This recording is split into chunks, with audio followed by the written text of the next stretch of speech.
Hello everybody, Mr. Eve here, and today we're going to learn about the difference between strings, integers, and floats. Now, the last video we talked about what strings are, and if I wrote a string, maybe I'll say words equals this is a string. Now, integers, I'll just have an integer. An integer is any number that is a whole number like that, like 34, or it could be negative 34 too.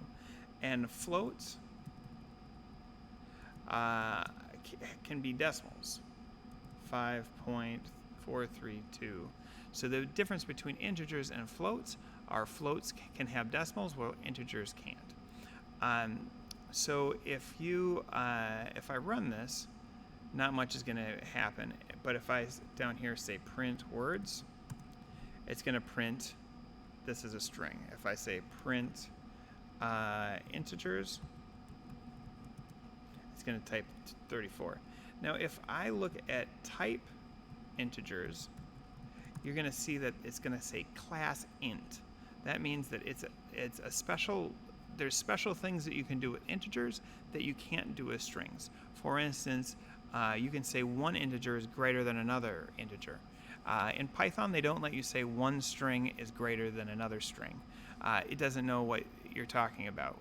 Is one word like longer? Is it more like alphabetized, alphabetical, like before or after? It doesn't. Greater or less than don't make sense if we are with a word.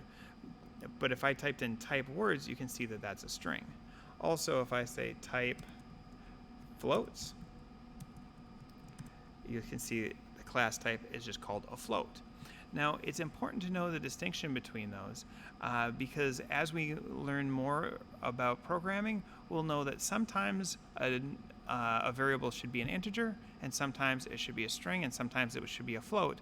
And that will, knowing what kind of object it is, will help us in the future. Thanks.